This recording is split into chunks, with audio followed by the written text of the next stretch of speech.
Here's my list of everything that you will regret buying or doing to your home. In my opinion, this is what I think you will regret. I guess I don't know you personally, but I feel like this is a universal list. I also got the help from you all. I posted on my Instagram at Wasslepaw, always saying at Wasslepaw, to send me things that you have regretted doing or buying for your home. And a lot of you sent in some very specific things. So I kind of compiled a list of, stuff that I don't think you should do to your home or you will regret doing, and stuff you said. So here we go. Let's talk about regrets. Well, design regrets, I guess. I have many, especially my shabby chic era. Here's my shabby chic time in college. I guess I don't regret it. I'm finding out my style. But one of the main things that people do that I think you will regret is painting your trim, your wood trim, or your wood walls, or your wood cabinets, anything wood, wait on it. Wait on it a minute. Not every wood wall needs to be painted. In some cases, yes. Some cases the wood is not that cute, so you should paint it, or it's just the vibe of the room. But I feel like everybody was just painting all of their wood white in the past 10 years. I do think we're coming back on that. But if you get an old 90s house, I feel like a lot of suburban houses outside of Chicago have this wood trim. I don't feel like you should paint it all. Maybe you could paint just the top trim. Just leave the wood for a minute. Just think on it. So that's my first thing that I think you will regret, painting your wood. And coming in hot at number 2, I think you will regret painting your fireplace. Brick can be ugly. It definitely can be ugly. But it has to be really ugly for me to want to paint it. I am just the type of gal that would rather live with something that is nicely done, nicely put together, and maybe it's not as aesthetically pleasing than, epoxying your countertops or painting your ugly, brick fireplace. Unless I'm going to fully redo the fireplace, that DIY painting is just not my thing. I'd rather live with something that's ugly but built really well than something that's a little bit better maybe, but it's DIY and just not as well constructed. I don't know. Don't paint your fireplace. You will regret it maybe. I do want to talk about a little regret that I've had recently in interiors, and I think about it all the time. It actually keeps me up at night. I was telling my mom about this. I'm like, I think I have anxiety issues, which I already knew that, but the fact that I'm thinking about a design decision I made 6 months ago, I don't know. It haunts me in my dreams. But anyways, at my lake house, we had this flooring that was parquet, which I loved the flooring, but it didn't go all the way. It had this weird curvy line that split up the kitchen to the living room. And so it's technically my parents' lake house. So they were like, they wanted to redo the whole floor in the lake house, basically. I regret not trying to push for saving the half parquet and then maybe just carpeting, putting carpet in on the other side. But the thing with that is then you would have carpet under the dining table, which I guess is fine. But I just think about that parquet flooring all the time. I'm like, I can't believe I was okay with ripping it out. And then we put in, just darker wood flooring, which I don't know why I feel this way, but I do feel like it's fake wood. I feel like the company gypped us out. I think about this all the time. I'm very upset about it. I actually don't even like talking about it now.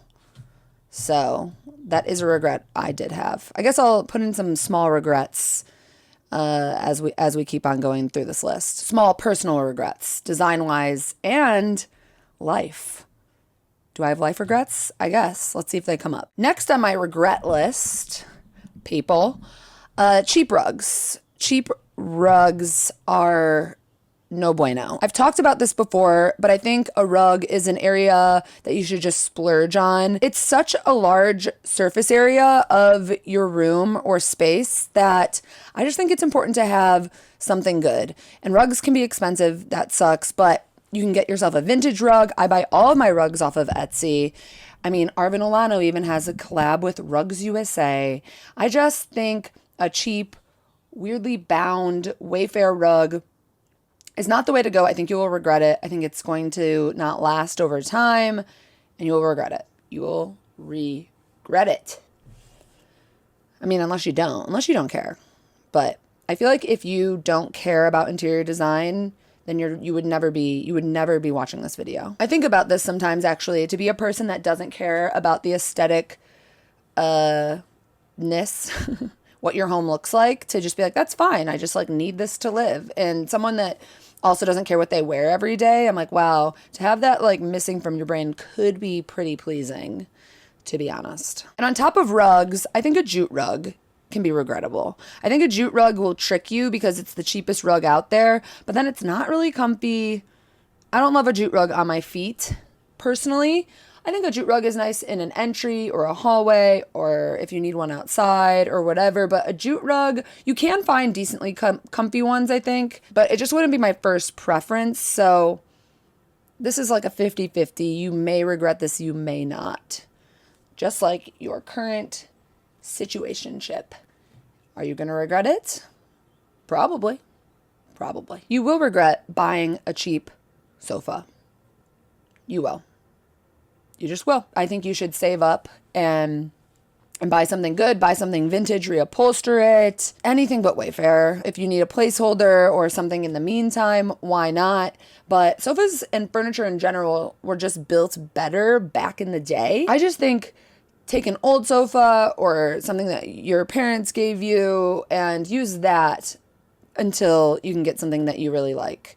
I think a cheap sofa, you will regret it. And it always arrives a little smaller than you think. And to continue on with the sofa, I do think you'll regret buying a white sofa. Not always against a white sofa. I do think a white sofa is nice. And if you're going to have any furniture in white, I do think you want to make sure it's a slip cover or something like that, because white is actually really easy to upkeep if you can wash it, you can bleach it. So like I'm not against like white towels or stuff like that, because you can literally bleach the shit out of it. But if your sofa can't be washed, also it's just like it's gonna get dirty quick. I use my sofa all the time. My two sofas. I actually use my brown one more than my stripe one. My stripe one is my Sunday sofa because I lay on it and I watch my shows. And my brown one is my everyday sofa. Anyways, yeah, I do think you'll regret your white sofa. Unless you're extremely clean or like live by yourself or there's a slipcover. You will 100%. Actually, I can't guarantee anything, but I do think you will regret hanging your TV too high.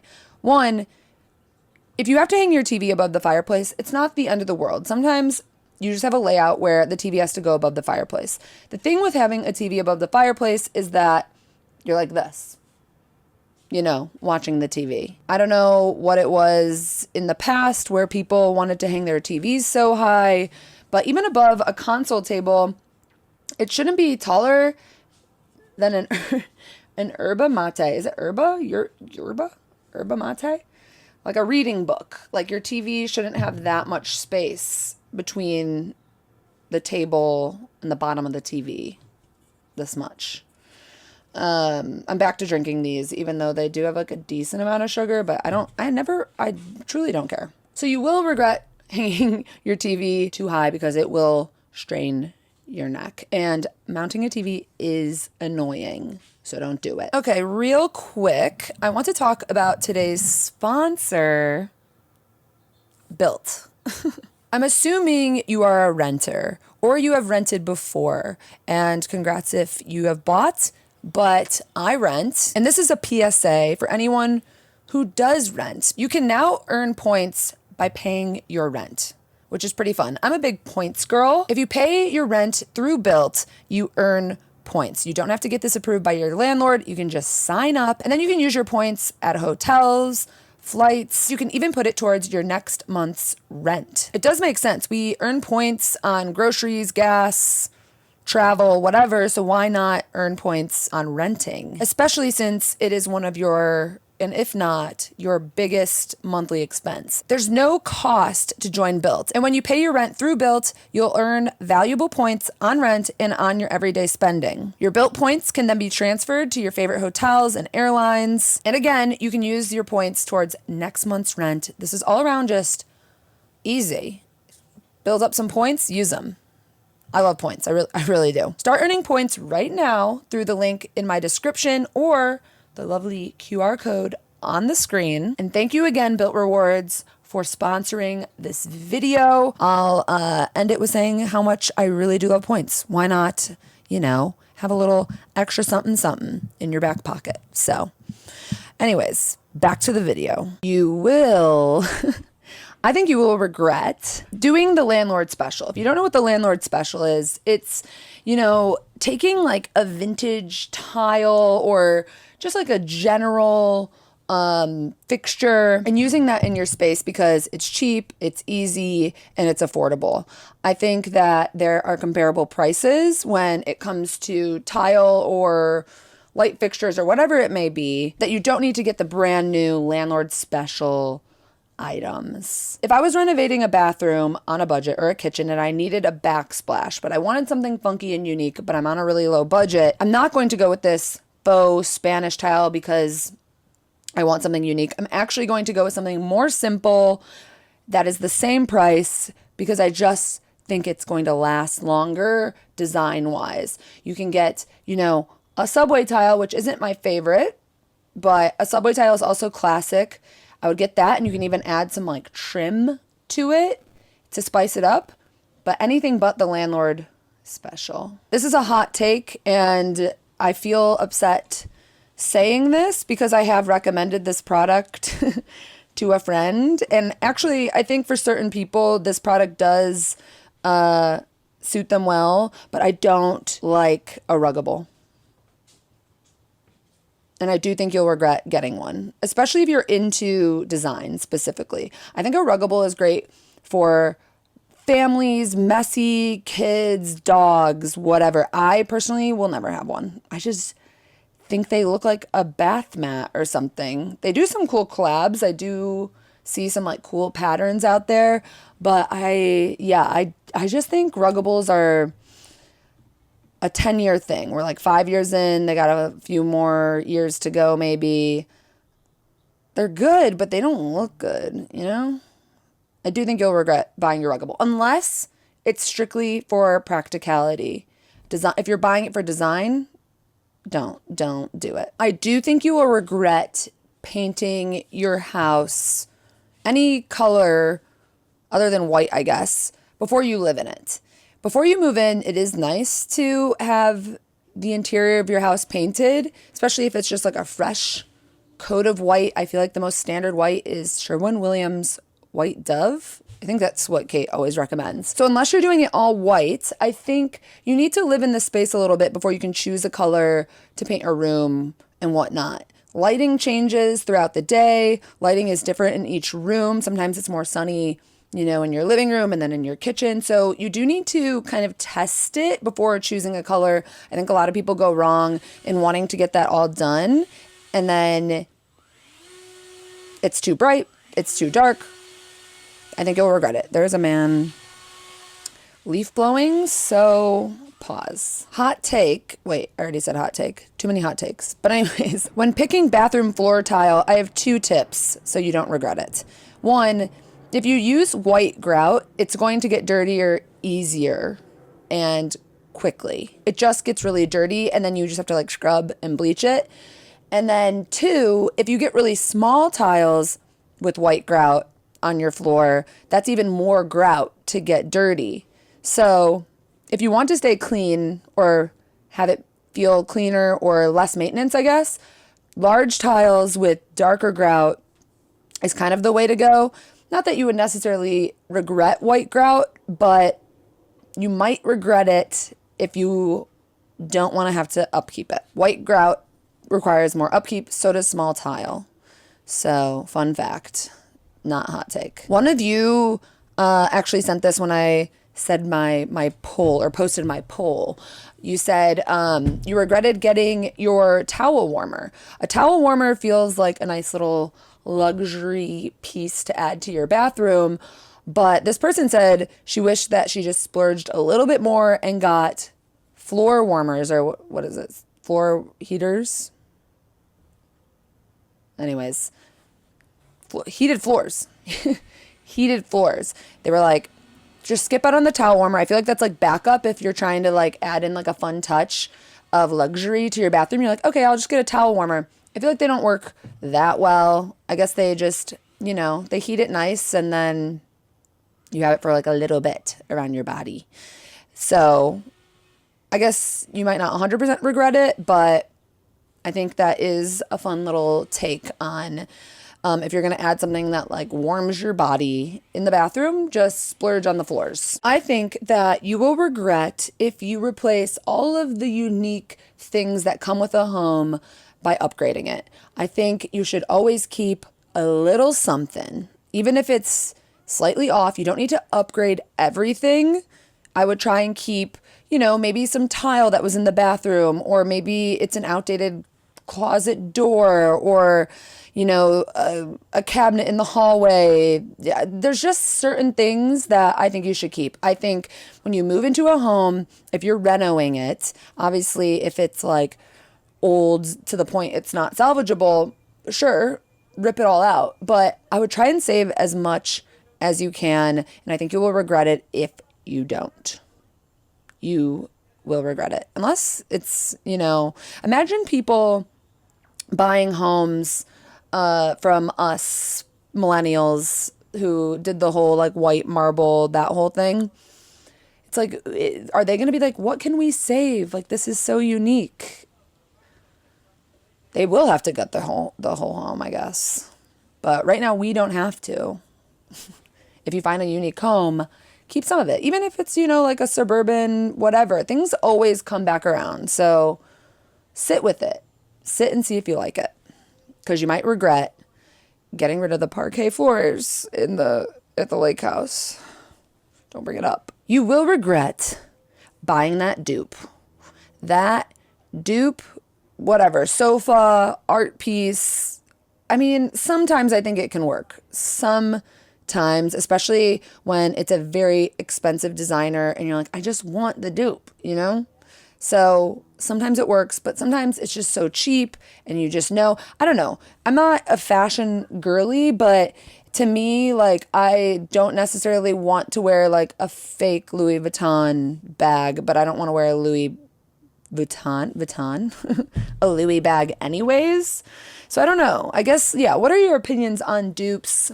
I do think, you know, sometimes it's just fun to be able to have that designer piece if you never can afford it. Because, I mean, there's a lot of stuff out there that we'll never be able to buy. So it's like, why not get the dupe? It actually kind of reminds me, or gets me thinking about the Walmart Birkin bag. Everyone's so upset about Walmart making the dupe Birkin bag or whatever. And I actually like it because I'm like, Birkins are so insanely expensive. I think we should dupe it. So maybe it's just like having that giant, I swear once a video I'm hitting this light, that giant juxtaposition, then I'm fine with the dupe. But if it's a small artist or like, you know, even just like medium size art, I don't know. In fashion, it's really, you know, made like misguided, or what's it called? God, what is that? Whatever, the fast fashion brand, blanking. Shein. They're just like awful companies making, you know, dupes of like what the Kardashians wear or whatever.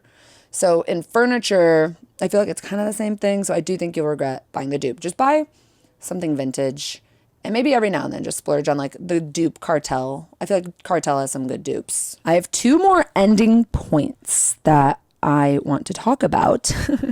Let me get more comfy. When I hold this microphone, it does feel phallic-y. Okay. Falling for targeted ads. on Instagram, on TikTok, or wherever you're falling for an ad, those can get you. Those really can get you. And I think the point of those ads are they're listening to you through your phone, and then it's coming up, and then you're like, wait, I do want to buy that. I fall for targeted ads. I do. Mainly in clothing, I feel like, and sometimes it's fine. But within furniture, I don't. I don't fall for targeted ads, or I guess in decor or anything like that. I just think I don't want to just buy something on a whim like that. I want to dig into it. And a lot of times it's like, what are these companies? You know, what are these companies that are advertising here? Something feels off to me. I don't know. Do you feel the same way about that? Targeted ads feel like companies that are like Shein. Unless they're like a small company, I guess. Like on TikTok, a lot of small companies will promote their products, but are they targeted ads? I don't think so. Don't fall for the things that come your way by the government listening through your phone. Only do it sometimes. And last but not least, my ending point, which I've talked about in many videos, is take your time when decorating your home. I think you will regret it if you buy everything too fast. I think people move into a home and people want to buy things and they want it fast. And sometimes it's doable. Sometimes it's doable, especially if you're working with someone to help you do it. But if you're, furnishing this on your own and you just want it done, I recommend taking a step back, slow down. I just think you're going to regret some of the pieces you purchase. Again, unless you have some help. I just think you're going to regret it. So decorating takes time. All of the stuff that I talked about in this video are things that, you're doing because you're on a budget or you're doing it on a whim or whatever it may be. So take a step back, relax, enjoy the show. And I'm still furnishing my house. I'm still decorating it. It's going to take time. I feel like I'm always going to be, doing something. I do feel like pretty good about it, but I was looking at it the other day and I was like, damn, I need like cookware. Like I don't even really have a spoon to like stir my pasta. And like some other certain things where I was just like, whoa, I just like my brain didn't even think of that. So here we are. Let me know your regrets down in the comments. Let me know your personal regrets. Oh, let me think of, what do I have like a personal regret of? I have some. Oh, I guess, well, in college, I wish I majored in apparel and textile design. I wish I stuck with that. That's what I started with. So I do regret switching to communications. But I guess communications, I'm a YouTuber now. So there's that. What else do I regret? Oh, I guess I do regret buying a Jeep. I had a black Jeep when I first moved out here. Story time. I was hit by a drunk driver. It's kind of crazy. I was driving back from Manhattan Beach, and on that road, you're like up on a hill, and it's like, I'm trying to give you a visual. I was driving in the middle lane, and then there was a car way ahead of me, and they U-turned in front of me like this, and I went right into them, and we went straight to the side of the hill. They got out. My car was teetering. I got out. My car went down, hit the water. I would have been fine if I stayed in the car, but I think I would have been traumatized, and maybe it wouldn't have been okay if I stayed in the car. But it was awful. It was like on the news and shit. And then I remember, I got in the cop car, and the cop was like, or I said to the cop, like, whoa, I can't believe I just got hit by a drunk driver. And he goes, welcome to LA, and slammed the door. And I was like, I like just moved. I literally moved here knowing nobody like 3 months ago. So thank you for that. Also, the drunk driver, had 2 people in the back seat, 1 in the passenger, and all of them were bloody. The woman in the back, teeth knocked out. When I went over to the car after it happened, all of them were passed out, like bloody. It was truly traumatizing. Then they all woke up and started bitching me out. Literally, all of them were like, fuck you, bitch. It was so scary. They were just drunk and like crazy people is really what it was. But yeah, and then I went to the urgent care because I was like, maybe my clavicle is broken because of the seatbelt. And then I just had like a $2,000 hospital bill and I was pissed. And the moral of that story is after that, I had to get a new car and I got a black Jeep and I regret it. So that's that. All right, that's it. Leave your regrets down below, personal or design.